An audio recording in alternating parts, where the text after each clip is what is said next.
Hey, what's up everybody? Welcome back to another 3D Hangout. I'm Noe, designer here at Adafruit. Joining me every week, Mr. Pedro, my co-host. How you doing, man? Pedro Ruiz, creative tech here at Adafruit, and every week we come to share 3D printing projects featuring electronics from Adafruit. That's right. This is a show where we combine 3D printing, DIY electronics, and we come up with some projects for folks. You folks. Thank you guys for joining in today. A little bit of issues. Every week there's an issue with Wirecast.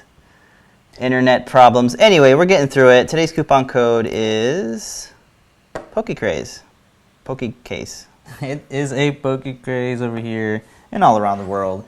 Finally got the game a little bit, a week or two late, so we're only like on No, we're fine. level 8, but You're level 8. I'm still level 7, man. I'm trying to get those Pokestops. yeah, so, Always running out of Pokeballs. Yeah, so as soon as it came out, Phil and Lamar were like, okay, we got to work on some Pokemon projects. Take a little bit to come up with, but here is fruits of the first couple of projects coming out. Fruits of what? Of the Poke labor. Okay, cool. Yeah, so this week's project is really simple, guys. This is a Ninjaflex project. Ninjaflex, Semiflex, what was the other one? Cheetahflex, Filaflex. Any TPU, yeah. So many We got to flex. remind people that this will not work with regular PLA or ABS. You definitely need the flexing power of the TPU to make this case work. Guys, we didn't forget about Instinct, okay? we just ran out of Time, yeah. time. Yeah, so this is actually gold Ninjaflex, and this one's what, Cheetah, and the blue one is also Cheetah. Yep, so these are both the brand new Cheetah Ninjaflex that was released by Ninjtek not too long ago. So it has the same properties of the Semiflex, which I think they've discontinued since they don't have it on their shop anymore. That's right. So we talked about this on Show and Tell, but we'll reiterate. So this is, it looks like it's dual extruded, but it's not dual extruded. They're actually two different pieces. So this is just regular hard PLA, so it's not flexible at all. This is regular Ninjaflex, which is incredibly flexy. Try doing that with a PLA. Yeah. It's got a little bit of elasticity, so it's kind of, like you can kind of stretch it. And if you go to Ninjatek's website, they have a really nice comparison chart, which breaks down some of the benefits, some of the differences of the different Ninjaflex, Semiflex, and Cheetahflex. Unfortunately, I couldn't find Semiflex listed here, so if you look at the green tab right here, it says flexible. You have Cheetah and Ninjaflex, and they're both really, really strong. Like you couldn't really tear them apart. This is one of those. You can cut it though. You can cut it with sharp scissors. Excellent for wearables, yeah. It's great for wearables. The regular Ninjaflex is way more elastic. It's the Cheetah in this case is not really elastic at all, and it's a lot more firm. Like it takes a little bit more to kind of flex it. So another thing, it's easier to print. So Cheetah is a lot easier to print. You can print faster. But you do want to print like at the same temperatures, like 240 C to 245 C is what's recommended. They're both pretty tough, but for whatever reason, Cheetah is tougher. I guess because it's stronger, it's more impact resistant, and it's more wear and tear and abrasion resistant. They both aren't. You can't really post-process them. You can't like acetone vape them. You can't sand them down because it's like rubber. So you really can't. The finish is what you're going to get. So there's one thing to look out for. The shore hardness is 95A for Cheetah and 85A, and that's basically just like a rating for materials. It's like a standard rating. And they're both like chemical resistant. I didn't know this, but they're both resistant to oils, fuels, and bases. So I guess like alcohol and So if you're oil. using these as gaskets, that's probably what the application. Okay. That's why So- they're telling you that. Cool, so you won't get this sort of residue that will stick to it. That's good. One thing that I don't see noted there is like rubber. One of the properties, yeah. What is it? Slip? Yeah, Friction? so- like how much friction is it? This is a lot more slippery, so. This is more grippy, yeah. And that one has more So grip. we actually did a video on this when we were comparing Semiflex to regular Ninjaflex, which we'll link in the description. This one is Cheetah, so it can slide on the table like okay. This one is more grippy. So Yeah. one of the examples that we were using is for furniture, like little cushions on the bottom. If you wanted to Yes. slide around, we made these little cushions that would prevent that from happening because of the gripping power. Yeah. And even like on a slippery tile floor, it's able to keep the furniture in place. That's right, and they're great for leveling feet as well. So Yeah. a lot of different properties for it. Of course, it's great for a case. One of the reasons we used the semi-flex with the case was because they just slip into your pocket. The regular Ninjaflex is actually going to give you a couple of trouble putting it in your pocket since it is going to have gripping power. There you go. So it's up to you guys. Whatever you want to, whatever properties will work for you. You get to choose. We do have a couple of spools in the shop. They're more like black and white, but we have quite a few different colors in regular Ninjaflex. Bring that up here. So if you go to the website, is this one? Yeah, this one. If you search for Ninjaflex, you'll find all these guys. They have a lot of different colors. And if you want the cheetah, we are out of stock in cheetah. We're trying to get more. It's only available in 3mm right now. There is a little bit of a setback on the 175 stuff. Yeah, they'll get it back up. As soon as that happens, we'll have it in stock. And Semi is not discontinued, but we probably won't carry them because Cheetah is better. Replaced, by Cheetah. Yeah, Cheetah has replaced it. So there you go. And if you do want to pick them up, guess what, Pedro? PokéCASE, 10% off. They can help you out on the shipping and stuff. Yep. So coupon code expires at 11:59 p.m. tonight. Yep. Does not work on gift certificates or software. We get the same deals going on, free shipping for orders that are over $100 or more. If you're in Manhattan area or certain zip codes in New York City, you get some same-day delivery if you choose that option. And quick programming note: we do have a what is it called? A newsletter. Newsletter, yes. Every day you get a dose of daily tips. Yeah, if you sign up, you have to sign up. Optionally sign up. That's adafruitdaily.com. Okay. I got that. Very interesting tidbit on the Maker Business one on, I think, 2018, next year. Really? A larger amount of shipments are all going to come from China, which is definitely true in this household. Almost everything we get is coming from China. Oh, no, that's good stuff. Oh, yeah, it's all pretty right. good. Well, real quick, this was 3mm filament? 2.85? Yeah, so we talked about it last week with a lot of delight that the Bowden extruders or printers are able to handle the 3mm Cheetah Ninjaflex, and we printed this on the BCN 3D Sigma, and I printed this at 50mm a second, 240C, and it came out excellent. So very happy that one of the downsides of Bowden has always been the flexible filament. It's been resolved now with Cheetah, and another surprise was that the Sigma was able to print regular Ninjaflex as well with retraction. Yeah. 2mm retraction on that. Yeah. So you won't want to try 175 though on a Sigma probably BCN. not. It's not going to have like the push power to make it all work. Tell us what happened with the Ultimaker. Can the Ultimaker print this? Maybe. So the white came out pretty good, but the blue for whatever.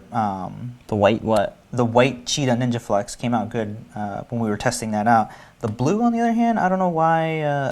Even with the retraction down to 2mm, it's still got clogged in the feeder. So take a look at that again. But the Sigma was able to handle that without any modification. So we'll just need a couple of tweaks on that, but it should be able to work with some tweaking. Maybe just turning off retraction completely, which isn't too bad with the cases, since some of the portholes, all you have to do is just clean that up. Very easy to do. I didn't have to do any cleanup on mine.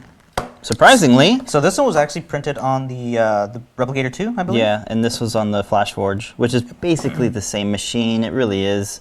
They have the same style of extruder, except the FlashForge is dual extruder.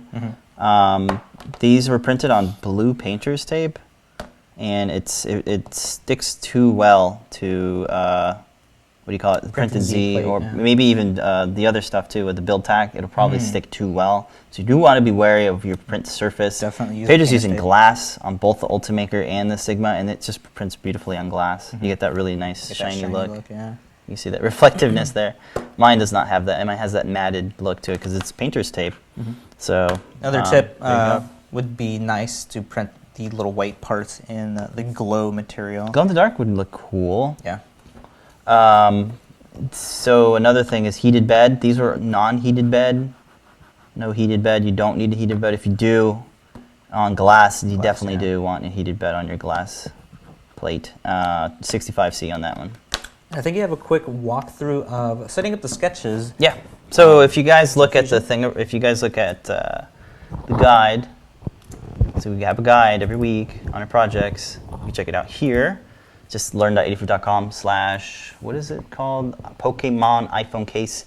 So a lot of the questions are, how do you print Ninjtek successfully? Yeah, so we have broken down all of the settings and why you want to print hotter, what's the best bed adhesion, why do you want to print slower. Those type of things are all there, so you're free to look at those. And of course, every printer is different, but for the most part, you do want to print slow, like 30 millimeters a second, and hotter, like 240. So I'll talk about that one. We talked about it actually yesterday too, how to print Ninjtek for the wearable Circuit Playground. So you can look back at that one for even more information. And if you have any of the printers that we carry, you can also check out our GitHub and get our simplified 3D profiles. GitHub.com /Adafruit /printer-profiles with a capital P. There you go. Or you could just search for printer under the Adafruit GitHub repo. Here are all of them. We have the M3D, the Rep 1, Sigma, Ultimaker, FlashForge, any of these printers, even ones we don't carry anymore, like the Taz or the PrinterBot Plus, the Orion. We have all of these. These are for Simplify, I believe, not for Cura. Some of them do have the Cura. Some of them. Also Mini? Yeah, the INI are Cura profiles in. Just to let you know. For FlashForge, there you go. We have Ninjtek Dual, Ninjtek Dual with PLA. This one in a Q&A segment. Yes, we will. A bit later. There's your Sigma stuff. Cool. So they're all there. You can check them out. We've been told not to keep them, but we still do. Anyway, I wanted to share with you guys some work in progress. You want to do that? Yeah, we should or do layer that. by layer. Oh wait, no, you were going to show the sketch, right? Yeah, but now I want to show this. Maybe this is for show the sketch. All right, cool. Let's do that. All right, layer by layer time. So you can download the Fusion archive. It comes. You can download it as a step file, IGS file, SAT file, SketchUp file. Any of those files, you can download them, which is really cool. It's free to download. So just wanted to share with you guys just a quick look at how this was built. It is two pieces. You have the bumper and the Pokemon logo. You can suppress the icon when I did the cutout for the icon, so you can make it into any. Maybe you want to do like your team logo, maybe like the Valor logo, or those SVGs are available. I've seen many people like print them out, so I think you can get them, and if not, you can just trace them in something like Inkscape, which is free. So I did use Apple's drawing schematics. They specifically have like a design guideline for folks that make cases. It's PDF, which is vector, so you can like zoom in and see all of the different things. So these are specifically for the iPhone 6 Plus and the iPhone 6s Plus. There's a bit of a confusion in our video because we said 6 and 6s Plus. I was trying to avoid saying plus so many times, so some people think it's for the 6. It's for the 6s Plus, but you can come in here and modify the dimensions. Everything is sort of laid out for you, so like the things that you don't even need, like the camera hole, the speaker holes, the display area for the screen. You have the home button at the bottom there. And the way I made it is, let me just go back here and roll back in time and then just kind of like step through it. So I start with that's like the front face. And then I extrude it out to make it the thickness of the actual phone. So I'm starting as like making the phone, not the case. So I start with making the phone. The fillets are, the radius of the edges are 10.32, which is all listed in, I think each iPhone has its own, maybe they're the same, I don't know. So once I drew that out and extruded it, then I could start sketching on the side. So this is like sketching the mute button and the power, the volume up and down buttons. So I have those sketched out, and they're on, they're referencing on the side of each of the phone thing, the phone solid. And then from there I did the bottom. So the bottom has the speaker jack, the lightning port, and what is that? The speaker port, I guess. Yeah, because the microphone is like right next to the headphone jack. And then there's nothing on the top. So there's just 1, 2, 3 sides that are drawn on. So that's pretty much there. Those those are obviously going to change with the size of your phone. So you want to do that. You want to adjust them accordingly. And they all have the sketch dimensions already set. Now, there was an offset. I actually added a 0.4 millimeter offset to the case because I'm using, or to the phone rather, because I'm using this as a tool to cut out from the case, and that will make sense in a minute here. So I added the fillets because it's like a complete fillet from edge to edge, which makes it this super round curvature on the sides of the whole thing. So that's why I added the fillets, because that's the way the phone is. And then I have a couple of the things like extruding out the buttons. So you could play around with making cutouts for the buttons, but in this design, I opted in for like making embossed buttons, so they're like extruded, so that you can have like this sort of button instead of having the thickness of the bumper, you know, kind of get in the way of you hitting those buttons. You just have that extra extruded button. And then the last sketch I did was the camera. That really was necessary, like the camera and the what is it, the LED for flash. Mm-hmm. So then I duplicated the body, and then I expanded it outwards. So that copy would be the actual case, the actual bumper. So then I'm just gonna like kind of go forward and show you that you do add some more fillets, and then create a sketch on top, which will actually cut through the solid. And then when I have an opening of that, then I can use the combine function to subtract the case from the duplicate of the case, which is the case. But you could step through this yourself and see just how many steps, or you know what things you want to change out of it, right? There's some more fillets, there's some offsets. Yeah, there's my offset, so I can push away some of the filament or some of the material. So that's kind of it. I think I just start flying through this and go like, okay, I'm running out of time. so the mute switch was obviously a cutout, and some of the things are still there. Like some of the tools are still there just for sort of safekeeping sakes. But that's pretty much it. You're free to take it and modify it. I mean, it's you could optimize it a bit more, I guess. Could add user parameters and stuff, but you really have to be cautious of your what do they call it, constraints. Because if you kind of modify it, then the buttons may not know where to go. You know what I mean? Like those type of things. Mm-hmm. So that's about it. Check it out. If anybody makes a remix, please post it up, share it with us, and yeah, or make it from scratch. I would make it from scratch, because like starting from someone's design is like, what did he do? It's like, what the hell is he doing here? So, yeah, sorry for any of the Android folks. There's just way too many phones to to pick one. Target. Yeah. Well, we'll just use that. Just check out the. Hopefully, they have dimensions for case manufacturers. I have no idea. I have no idea. That's one of the first things that we always look at. Apple's really good about doing that, because you know, a large percentage of money comes from accessories. So of course they're going to hand out all of dimensions, so more people make. Their sketch drawings are there's like so much stuff. Yeah, a lot of people may hate on it, but that's the reality. They're expensive phones, man. Yeah. Anyway, that was People are probably going to ask, why didn't you make a Pokédex? A lot of people are already making those. I think the new iPhones are coming out September 16th is what the word on the street is. So, okay. So maybe let's make the Pokemon decks for the iPhone 8. So you can wait for that one. All right, can I show off the potion?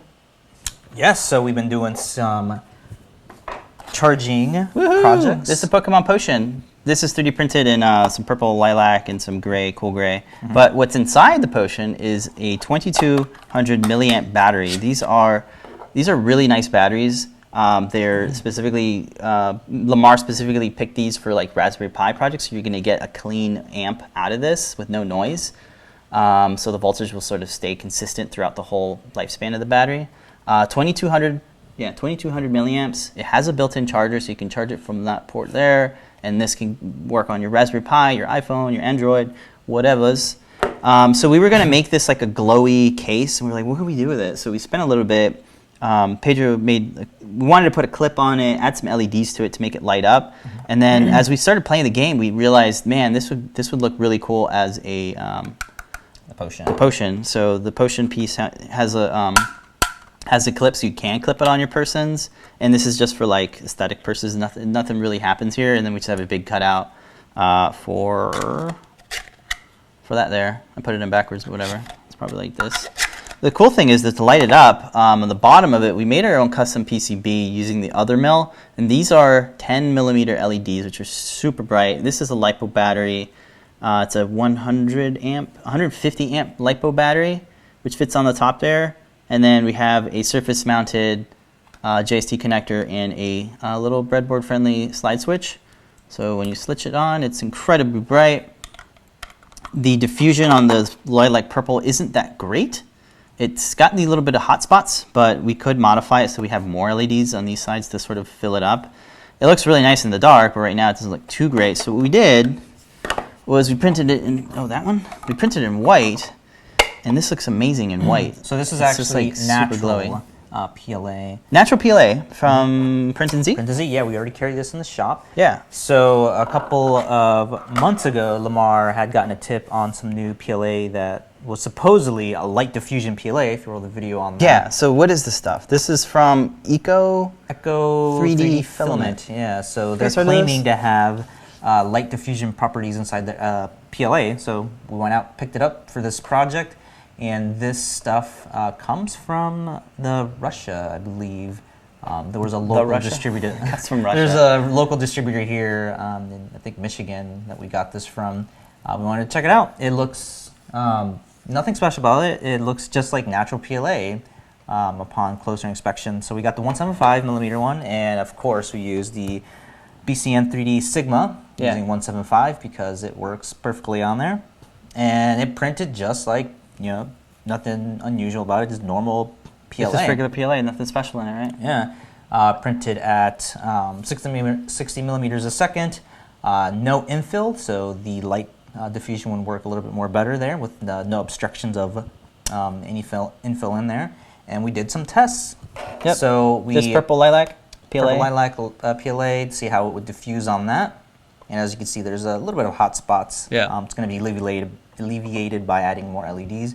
We have this translucent purple PLA in the shop already, and it's pretty hard, even when we did some sanding on it to try to frost try to affect diffusion on it, and it still was pretty harsh on it. You can see all the hot spots in that. And then we tried the natural PLA that we have in the shop already from Print and Z. Mm-hmm. And you can see that did no hot spots. Excellent job. Excellent. The diffusion is nice and even. Yeah, I have a sticker that says PIZ, Print and Z. Yeah, because we couldn't tell the difference. Like, what we were comparing this again, of course, was the so-called Echo Light Diffusion PLA, and once we put it on there, you can see that it's almost exactly the same. It's the same stuff, dude. So let me turn down the exposure on that, and you can see that there's actually a little bit of hot spots on there. The truth be told. Yeah, so I mean, is it any more expensive? Like, how much? It's definitely more expensive. It's like $45. You're spending for marketing. I know. Like, that's what you've spent. And you can see here with the exposure turned down at the same level that the diffusion is a little bit more softer on the natural PLA. So it is definitely just marketing fluff from them. So we're gonna do some marketing of our own. Yeah, we're just gonna put this in our description and say that it's natural great PLA for is a diffusion PLA. It's great for diffusion, ultra diffusion. That's what we'll call it. Yeah. So we already have this in the shop. If you want to use any rigid materials, because we've done light diffusion projects before, but it mainly involved Ninjtek. Yeah, using the white to diffuse some of the NeoPixels. Mm-hmm. And now we've done some tests, and yeah, if you want to pick up some natural PLA, we already have used POKECASE. I think it's cool because you don't have to use LEDs. You could just print it out as is, and it's like this cool little battery holder thing. So that's neat. And if you're using the translucent purple PLA that we also have in the shop, we have that too. You don't have to use any lights on it. It looks really good without it as well. Mm-hmm. So good stuff. Nice little purple for that. This will be next week's project to keep in line with all the the month of Pokemon. We'll have the iPhone like next to this with your Pokemon logo, and then this is the Pokemon Potion. Oh, we also have those really cool glowy lightning cables that have like the and we have glowy light cables. Yeah, so it'll be a nice little great. This is nice. I mean, there's obviously different types of potion, but this is like the basic potion that we have. Purple matches our Twitch theme. Good stuff. All right. That's what we're working on. We'll show you guys stuff next week as well. All right. Shop talk. So if you guys look, we have a new product in the shop. We talked about it on Ask an Engineer last night. Right here, check this out. These took quite a while to get. Yeah. Squishy They're finally in buttons stock for the PCBs. Here they are. $1.95 for 10 of them. There you go. That's very good. It's a good price, right? Good deal, $2. yeah. Yeah. Well, there's just buttons, but they're squishy buttons. They're really nice squishy buttons. They're silent. They feel great. They're not gonna give you fatigue when you're playing hours and hours with your PiGRRL. So these work with all the PiGRRL projects. It can get quite annoying when you're doing a lot of gameplay on the PiGRRL. Yes, it and did. you hear all That's that why we clicking. kept getting it. Yeah. Yeah. Especially at night. When you have A lot of kids people sleeping. suggested. I think actually this was a link that was suggested to us to check out. Yeah. Picked these up and we were blown away by how awesome these were. Yeah, they're great. I cut one up the other when we first got them and showed you what's Oh, inside. yeah, that's It's just like a piece of conductive material and a metal dome. So one of the questions was, do these fit the PiGRRL PCBs? Yes. Yes, but- this is exactly why we got them. Yes, but you got to do something a little special. So here are the buttons. Here are the two PiGRRL PCBs. The only thing you have to do is, you see how these legs have little bends to them? They're kind of to hold them into the breadboard. So you just flatten them out so that you can bend them inward a little bit. So imagine my hand is, and you bend them inward. So once you have them flattened out, then you just have to push them through the through holes, and just squish them into place. Just kind of set them each leg, just kind of set it into place, and then once all 4 legs are in there, then you just push it all the way down. Pretty simple. Just try to keep it as straight as possible. You know what I mean? Like as straight as aligned as possible. And then once you got that in place, just press them down with a little bit of force. Yeah. Just push it. Yeah. Now the reason we have to do this is because no other manufacturer made the 6mm squishy buttons. Yeah, that we could. These alone were super hard to get. Took forever to get them in. Yep. They're So just a little bit bigger, like 8mm instead of 6. So hopefully more manufacturers start producing 6. But for now, this is what we got. What we Yeah. got. Yep, they work. Good stuff. Very cool. All right. That's what we got. I think it's it for Shop Talk, Pedro. What do you think? So you want to pick up those buttons, you can get 10% off. They're $2. Yeah, if you've been That's what you can get in Pokemon Case. I think before they only came with the kit, right, for the PiGRRL? No, Squishy buttons. they didn't come with they them? didn't come now. Wow. The kit right now comes with the 6mm tactile, loud, clicky. So if you want to buttons. switch those out, upgrade them, Yeah. go ahead and pick those up. All right. What do we do next? Q&A? I think so. Let's All right. jump into this week's Q&A. Got a couple questions that we queued up. Yeah, just like 4 this week. 4 good ones. Not that. What was this, M3D file? You want to talk about that? Oh, yeah. This is your bit. So, a gonna sit couple weeks down. ago, M3D FIO had a little name update, M33 FIO, which is an OctoPrint plugin for controlling your M3D printer. One of our favorite little tiny printers that we have in the shop here. And they upgraded to not the release candidate. And since then, he's been coming out with a lot of updates. So now we're currently on version 1.2. And if you guys don't know, Donovan has been doing a lot of work on this to keep up with, I guess, all the demand that's been going on with the M3D. So one of the problems that I ran into when upgrading was that the F33, or the brand new one that came out, conflicts with the older one. So one of the tricks that you want to do is, if you have your development tools installed in Chrome, you just go in there and delete the divs, the extra divs that are going in there.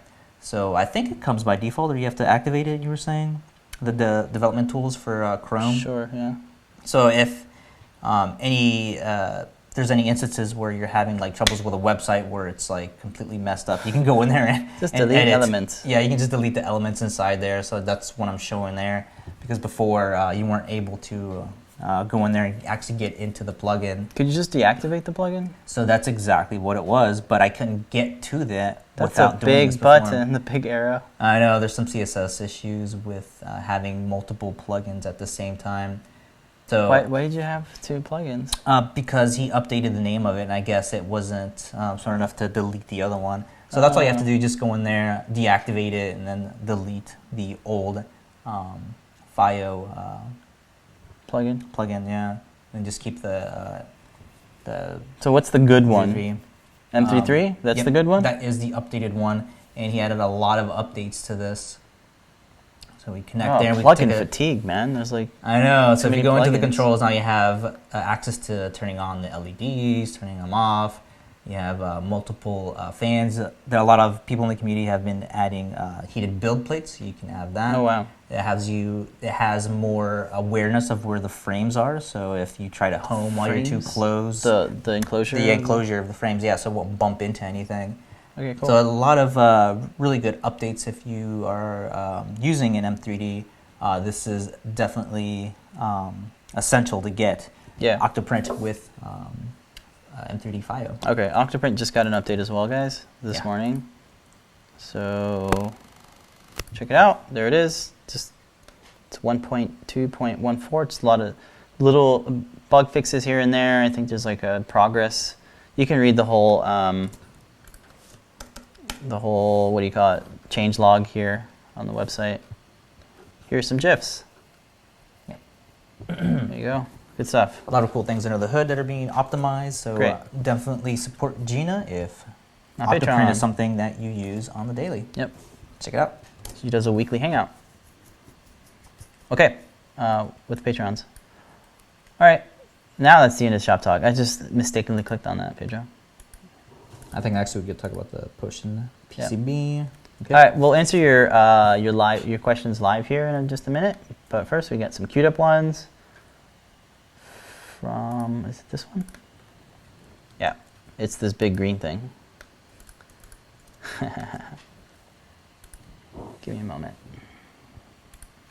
When I restarted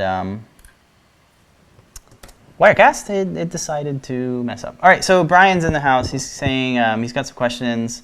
He had an unfortunate accident with the FlashForge Crib Pro. He broke the left extruder fan. Oh, I've done that. Got my fingers in there and snapped the fan. Yeah. When I was loading filament by accident, I have the tip of the filament get caught in the fan. This broke the fan blades. I'm getting a replacement from Tang. It's an Amazon customer service for FlashForge. Have you guys had the experience taking it apart? Would it be difficult for a novice in hardware and electronics to fix it? So for that question, yes. I wish we had a video of it. I think we have a We video have of it. several videos. We just got to find what link. Yeah, we'll send you a link. Yeah. I I think it was when we were first getting the FlashForge. Like broke like three fans, three fan blades.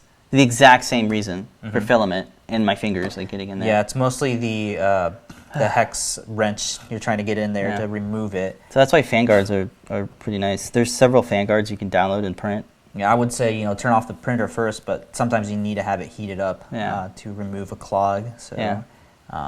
just have extra fans laying around. I think we have several of them just for Yeah, that. they are kinda fragile. Using, yeah. They all And are kind of actually on Thingiverse, some people have reprinted fan blades specifically because of that. So the They're question stronger. is it hard to get into? No, it's one of the easiest ones I think to get into. It's just sandwiched on top. Yeah.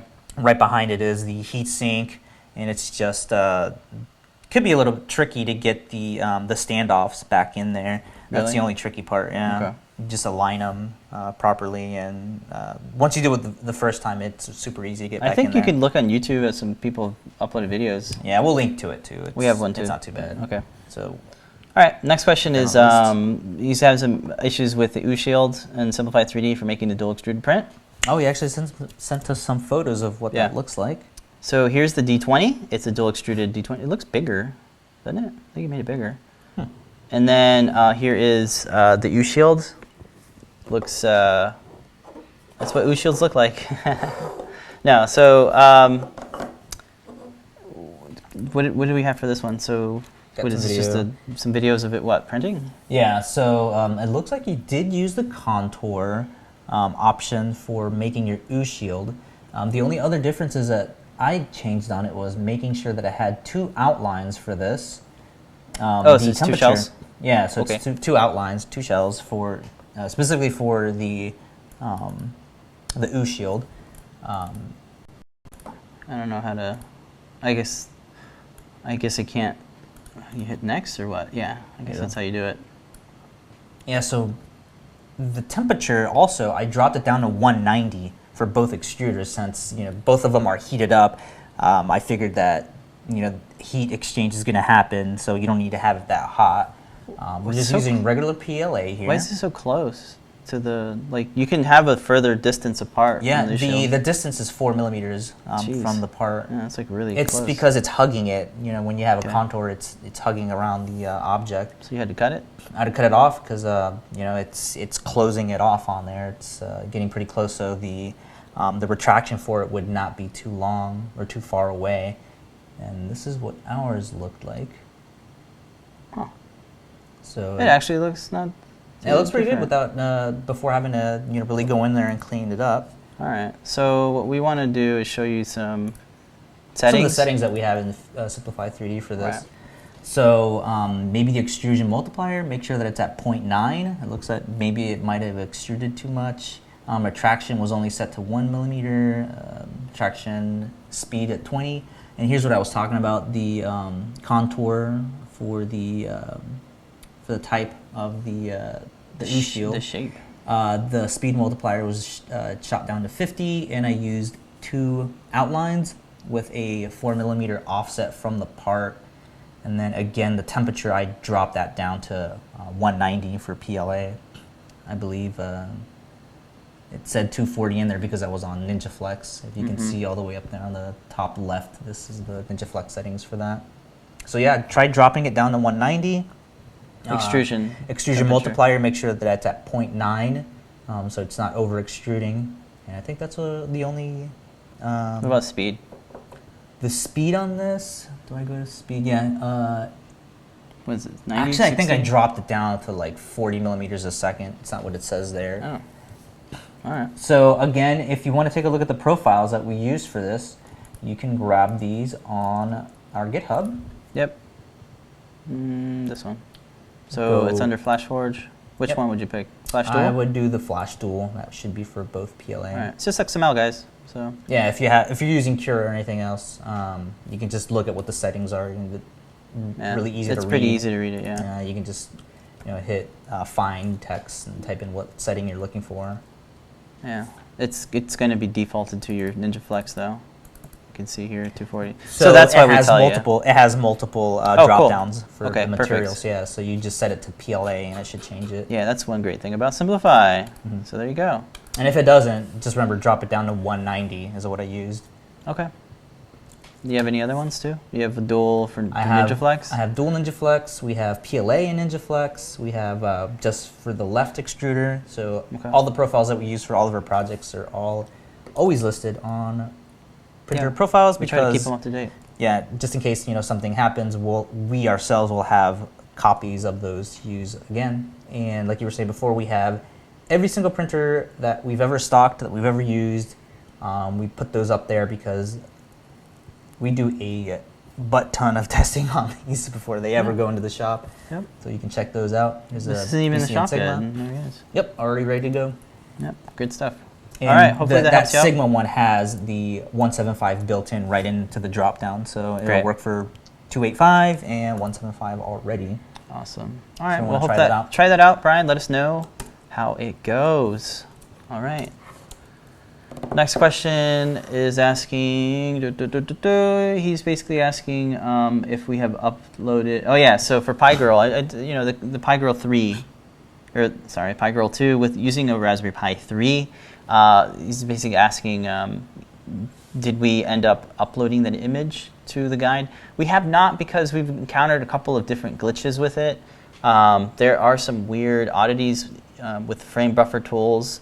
Emulation Station runs okay, but it's until that you exit Emulation Station or you try to modify any of the settings. So if you try to connect to Wi-Fi, everything just kind of blacks out. So it's really weird.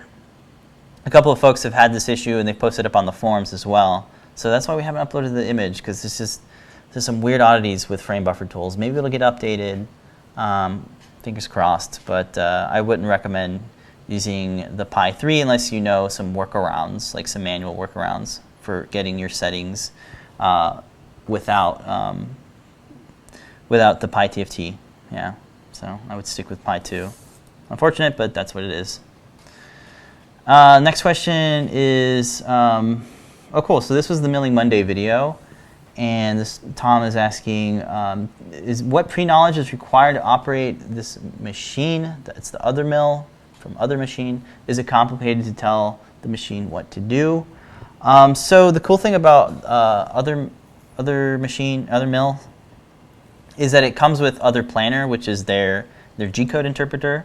And it has some really nice features. You can do a lot of basic cuts just using SVGs, scalable vector graphics.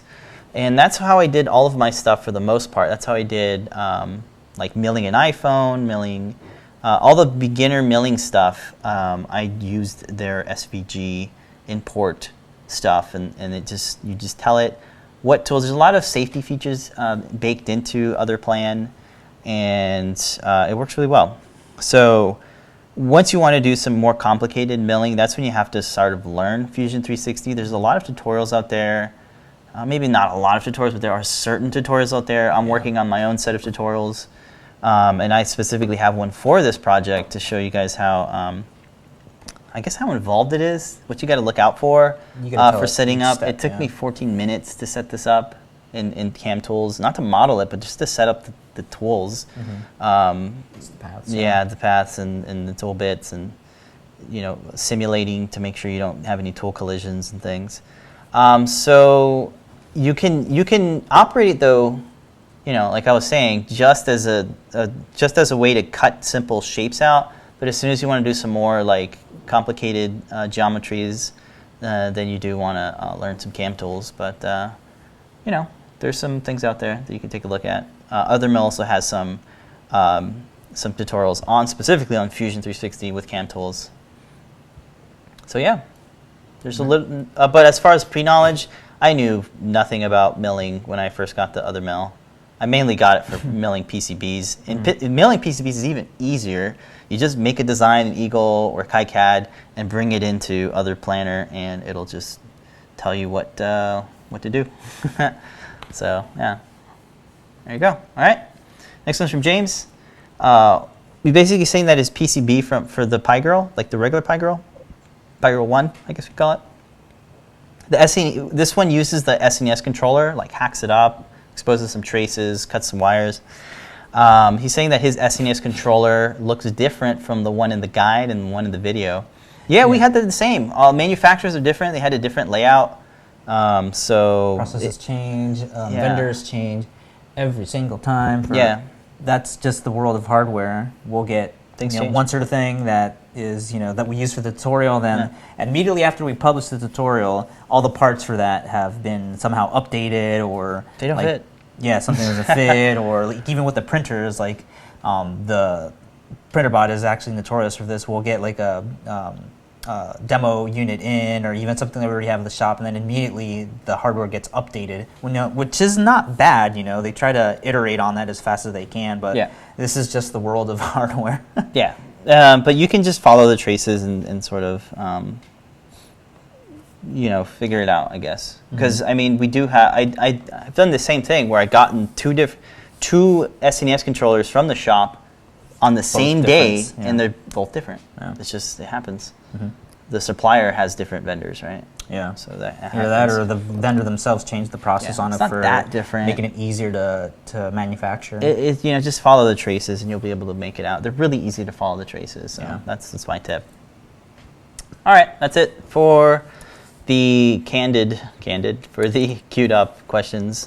So folks, if you have any questions now, go ahead and ask them in the chat on both Twitch and YouTube. Nope, wrong one. This one. Somebody's asking if we can model or show how to model a Pokeball. That'd be Fusion. Cool.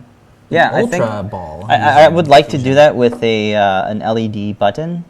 With one of those metal LED buttons. That would be cool. Yeah, we recently saw someone. If I do that, I'll do a screencast and make a layer by layer. Yes, good idea. John is asking, have we ever done a mid-print filament change on the M3D Micro using OctoPrint and M3D FIO? I have not. I will have to test that out. But they do have the ability to do that. There's an option right inside of. I remember you touting it. FIO, but you just haven't tried it. We'll test that out. Yeah. Okay, we'll try it out for Time Lapse Tuesday. Byron is saying thanks. So you used 220 for the temperature that might have been too hot. Yeah. We think so because there's two extruders right next to each other. The heat zone must really they're incorporate. probably sharing heat or something. Okay.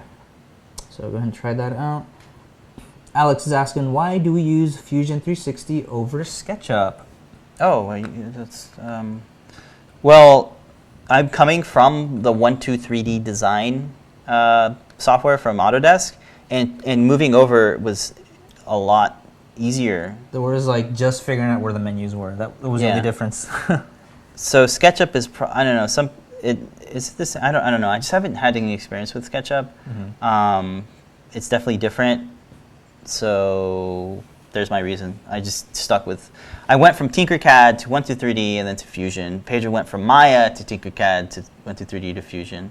Yeah. And there's like you've never used SketchUp as well, right? Yeah. I mean, just your background, right? Yeah, the reasoning is, you know,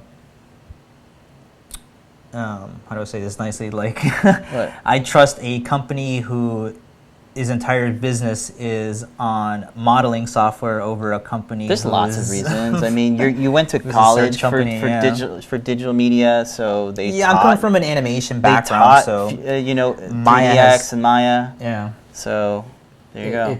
It's the type of background that we have. Yeah. Yeah, it's we went with what everybody was using for Okay, industrial come on, design. Let's go. So Let's go. Somebody's asking, what modeling program would you recommend for someone with little experience with modeling? I would say the same thing, Tinkercad, and then actually maybe skip Tinkercad and go directly to 123D Design, because Tinkercad is it's of course is really easy, but I just don't like the quality. It's so low polygon. Maybe you like that look, but it's 123D is basically Fusion, but like a lot easier, simplified.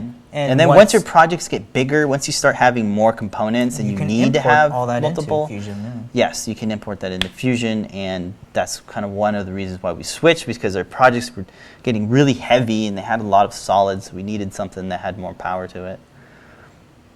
Or you can check out Onshape, I guess. That's another one. Printing with the Tico 3D. Any thoughts on it? No experience. Didn't Angus just do a video on? I don't think it was a Tico. No, that was the Buccaneer. Yeah, it was the Buccaneer. It was horrid from what I saw. Yeah. The Tico, I don't know anything about it. Sorry. Yeah, so PrinterBot Plus, I have a PrinterBot. Oh, Play, PrinterBot Play. Play. I have the PrinterBot Play. It's pretty good. You can stand on it. It's like super rigid. No, that's not it. The quality is really good. Really good. Yeah. I use it as much as I can. It is upstairs in my bedroom, and it's a great little machine for small prints. Yes, I like it. I think I like it more than the M3D.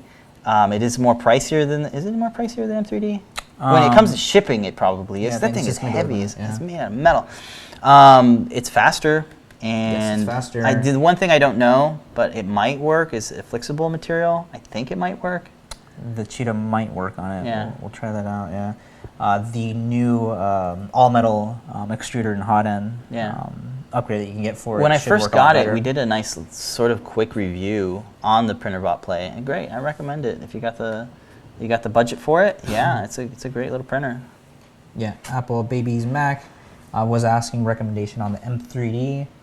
Looks like somebody's already helping them in the chat room there. Yeah, if you're looking for a bigger bed, definitely look elsewhere. It's You'll outgrow it quickly. very quickly. Same thing with the PrinterBot Play. You'll outgrow it quickly. It's more. Those are mostly like if you want to like take it, to school or travel around with it. If you don't mind a slow printer, it's really slow. Yeah, you don't mind. It's super quiet though. It's really quiet. It's definitely a second printer to get after you've already have the big like workhorse printer. Okay. M3D or the PrinterBot Play would be like your secondary printer.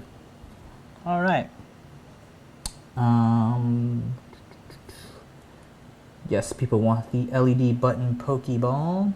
Yeah, that'd be fun. Works. I think it'd be cool. It'd be cool to sand it down and add some XTC coating and spray paint it, make it look really nice. Mm-hmm. That'd be cool. Although I'm trying to figure out a use, like maybe I could put a battery in it and it could become like a battery charger. I think batteries or probably like a power boost, right? Like put a power boost in it and things like that. I think we only fit like 500 milliamp battery in it though. Yeah. All right, I think that is going to do it for this episode. Thank you guys so much for tuning in on the live show. Really appreciate it.